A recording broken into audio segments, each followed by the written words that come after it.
Our topic for today is all about the dangerous drugs. So, for the lesson objective is to identify the different types of drugs and to discuss the law against the drug abuse. So, let's start. For the depressants, so depressants substance reduce the arousal of the stimulation, so they do not necessarily make a person feel depressed.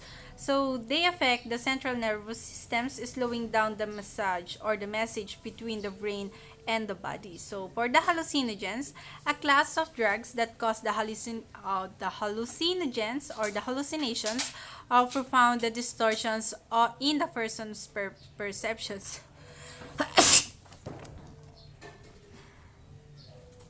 Our topic for today is all about the dangerous drugs. So first is the lesson objective, which is to identify the different types of drugs and to discuss the law against the drug abuse. So let's start. For the depressants is the substance reduce the arousal and the stimulation. So they do not necessarily make the persons feel depressed.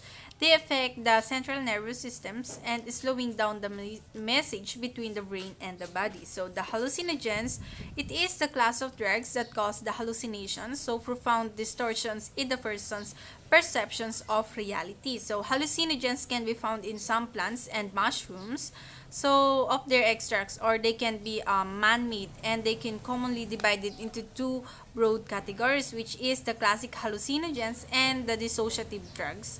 And for the stimulants, these are the class of drugs that speed up the message between the brain and the body. They can make a person feel more awake, alert, and confident or energetic. And for the narcotics are also called the opioid pain relievers. They are only used for the pain that is severe and is not helped by the others types of painkillers. So let's move on for the laws against the drug abuse. So we have here the Republic Act 9165, which is it is the policy of the states to safeguard the integrity of its territory and the well-being of its citizenry, particularly the youth, from the harmful effects of dangerous drugs in their physical and mental well-being. And second is to defend the same against acts or omissions detrimental to their development and preservations.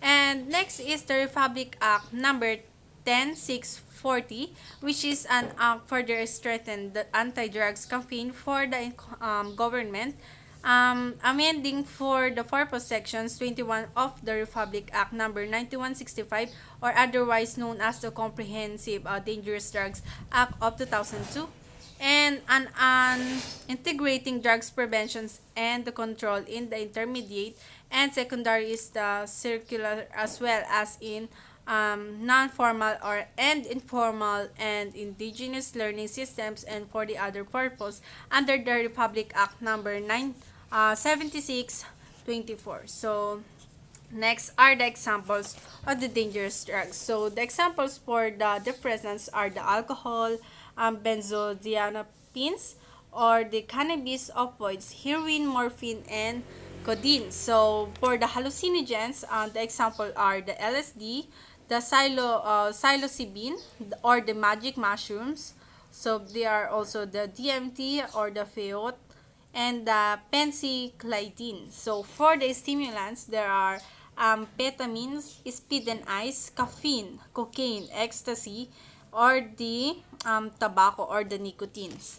So for the narcotics, there are the illicit drugs, heroin, and the pharmaceutical drugs like the oxycontin. There are also the picodine, the codeine, and the morphine, and the methadone, and the or fentanyl. So, what are the laws violated by its use? So, the drugs law violations is defined as the violation state and the local laws of the laws prohibiting the productions of distributions and or the use of the certain controlled substance and the equipment or device utilized in the preparations and or use. So the unlawful cultivations, manufacture, the distribution, sale, purchase, use, possessions, transportations, or importations of any controlled drugs or narcotic substance. So here ends my presentation. Thank you.